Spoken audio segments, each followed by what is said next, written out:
All right.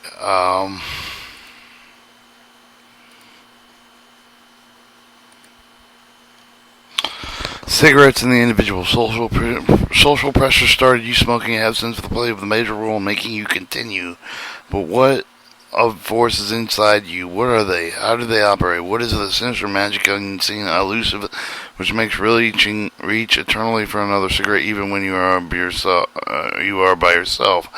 There's no doubt about the internal force of the young father named Fred Jost, who once told the smoke was a bad, lonely time, who came to face with it. I figured out part of the truth about smoking. He told us I'd been seeing the pressure played big in part, and I guess I figured that I could get away with everybody and everywhere.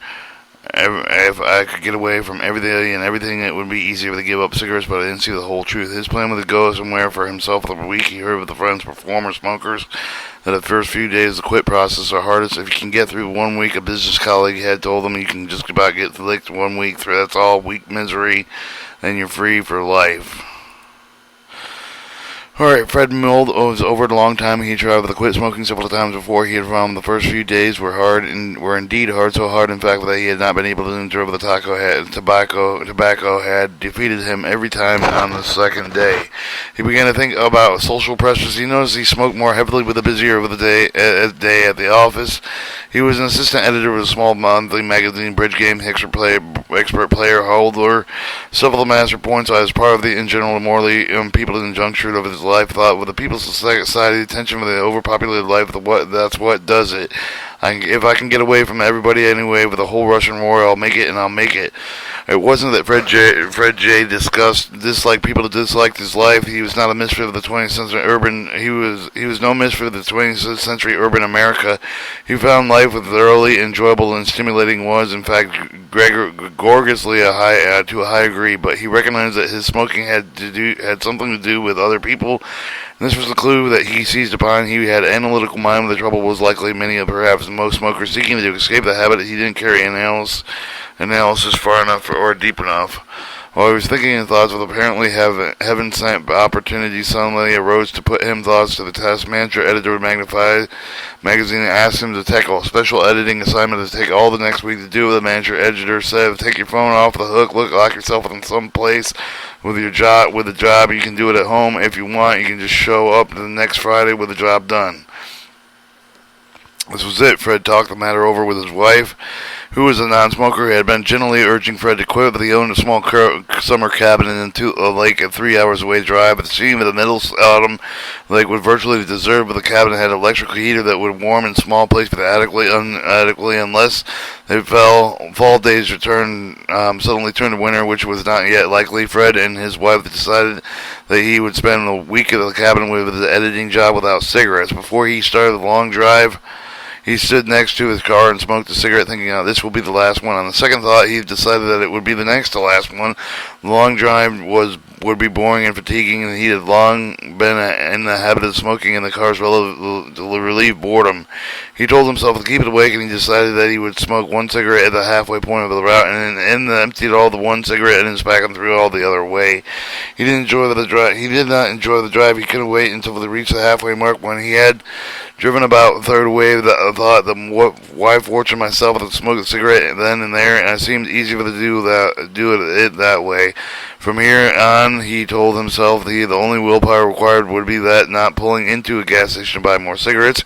He made the cabin just as dusk as it was falling with the brew some coffee, slipped in and sipped it, looked over the lonesome lake, but no human being was in sight. With the calm water reflected magnificent pink and purple sky.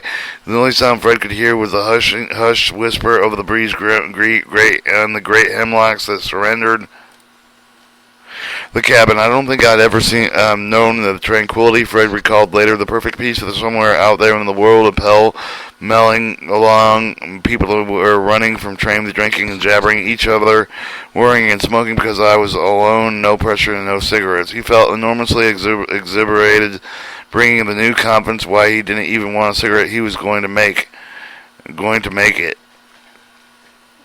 Went to bed early and arose early the next morning. He missed the cigarette that wasn't there with the morning coffee. He thought, well, the first day with a drag almost the best. The first day's drag was always the best. I won't miss the others so much. Fortunately, he did. He sat down at the table again, the editing work, quarter of an hour. He had to stand up, go outside, walking around among the humlocks. He wanted the cigarettes badly. He thought, I've got to stop thinking about cigarettes. He sat down on the table, determined to concentrated the whole energy of the mind on his work. For a while he was successful. He became absorbed in the job. He could work steadily for nearly an hour. Then, coming to a stopping point, he leaned back to his chair, but he automatically reached for the shirt pocket with a cigarette. He was jolted back to reality.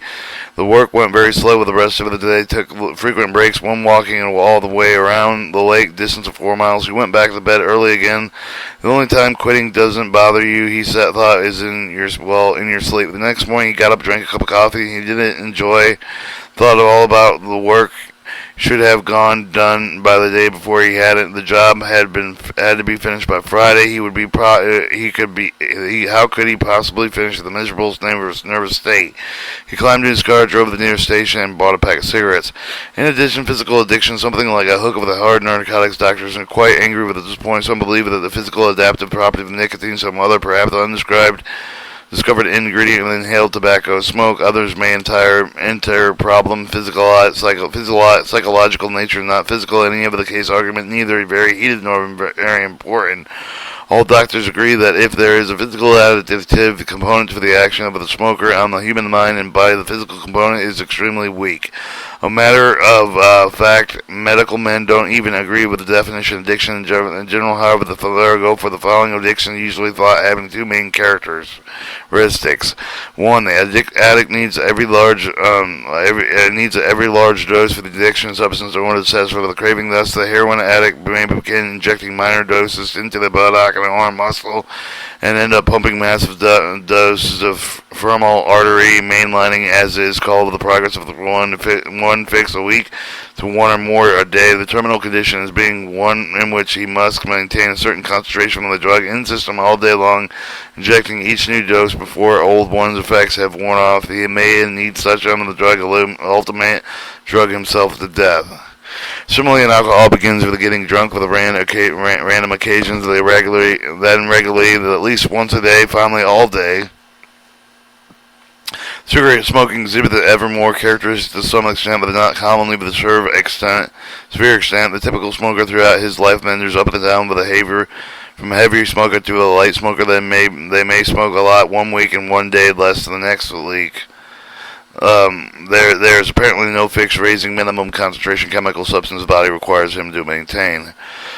The addict suffers severe illness and even death at the stop of the supplying body with addicting with the substance, in other words, become extractable, tangled with the body chemistry with the body requires physical. No such withdrawal system have ever been observed in a body who stopped smoking. There are certainly physical withdrawal systems, as true as we discuss later, and there are some mild that can be called anything worse than irritating. They are less painful than a cold or mild cause of poison ivy, even with the heaviest smoker.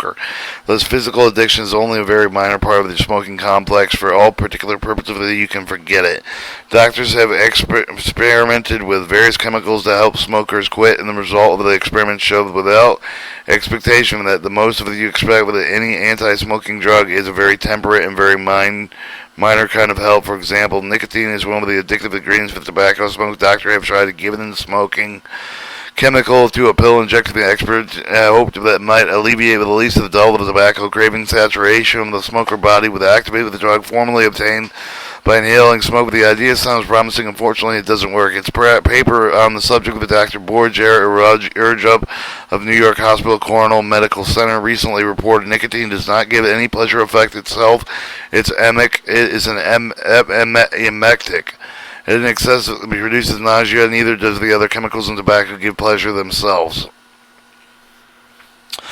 The pleasurable effect, in other words, comes from the act of the smoking. No chemical change is produced in the body agrees over the smoke, but that is exactly the opposite of the situation obtained such for the drug as heroin. Heroin uses the drug with the injection into himself. The act of the injection is not pleasurable. In fact, it's actually painful if the needle is dull, if the body is bruised, and inflamed. Too many previous injections.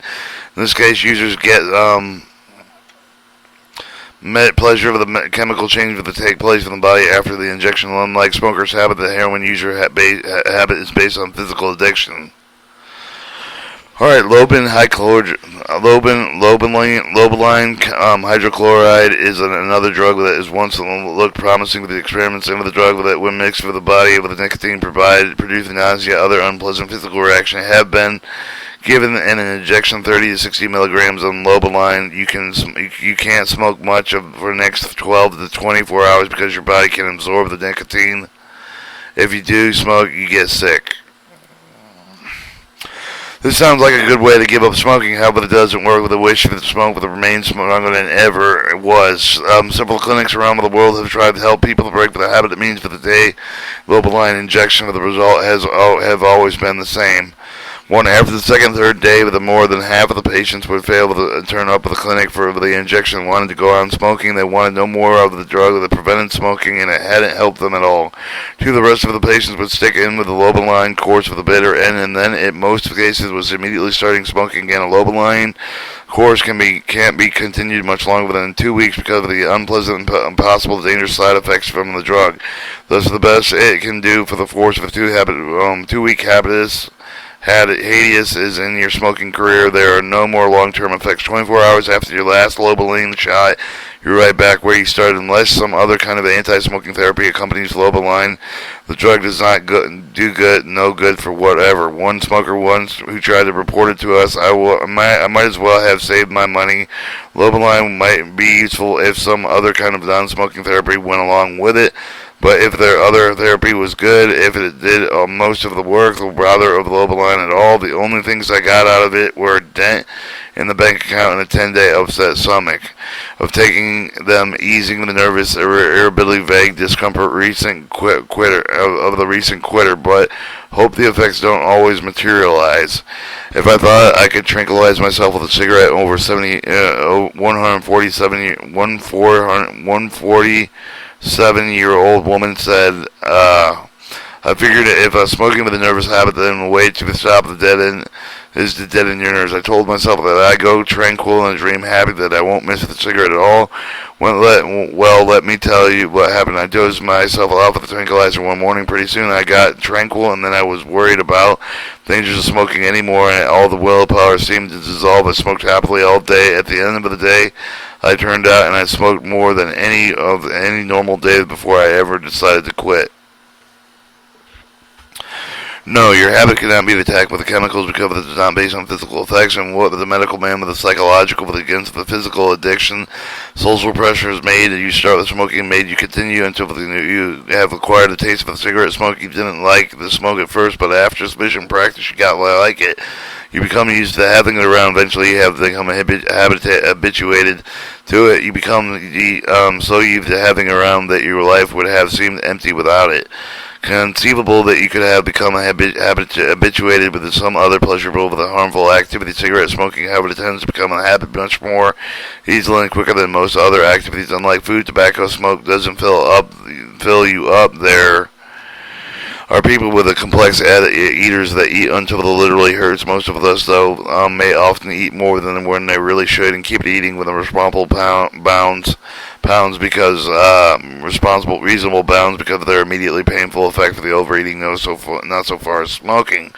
Unlike alcohol, tobacco seems immediately tangible and visible effect of the ability to carry out the normal day affairs. Alcohol gives you very quick and powerful instant warning signs when you are indulging in it too much, and as a result, most of us approach with the caution and use the moderate. Tobacco gives the warning much more subtle and over a much longer period of time. Because the tobacco doesn't give the immediate invisible warning, society long ago accepted the permissible for adults, and you once had started smoking, accepted it permissible for yourself. There's no pain and no quick apparent damage to your health, no apparent diminution of your capacity to walk or talk or perform your job. It was very easy habit to slide into, and so you slid, and you got used to cigarettes. Your life with the philosophy orientated around cigarettes became seemingly phased into your daily activities. You reach your pack automatically without really thinking at certain times in certain kinds of situations. Every day, every week, cigarette had to be your companion. Each of these times you had a feeling of something missing. In effect, well discussed later, a cigarette became a habit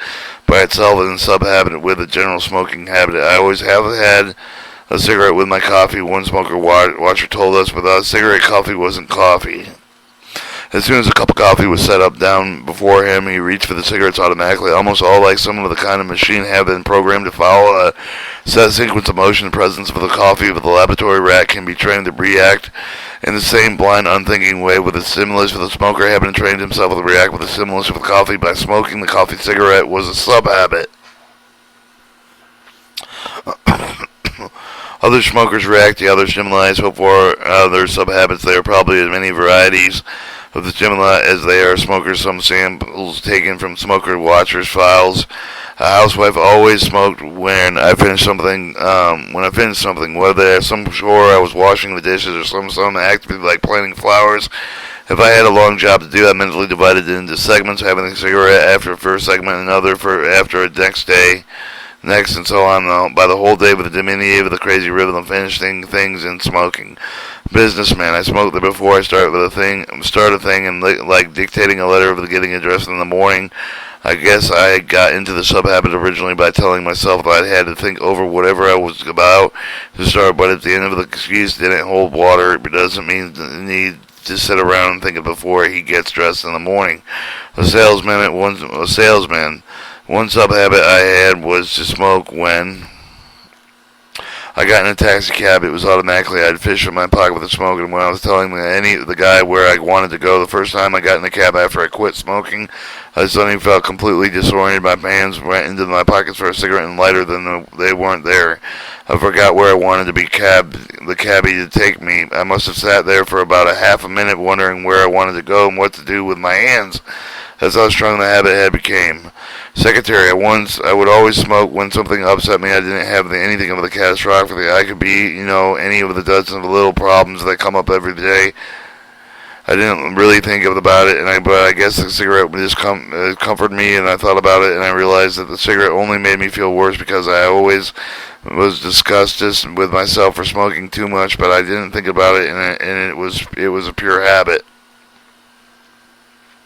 Pure habit, anything you do without fully conscious decision, sequence of motion that you have been programmed in your brain years of perhaps decades of repeated conditions. Now you understand more fully what has been hard to quit in smoking in the past. Part 2, gathering the forces. Now you're about to lay the foundation of a campaign to liberate yourself from tobacco. The stronger you make the foundation, the stronger the campaign will be.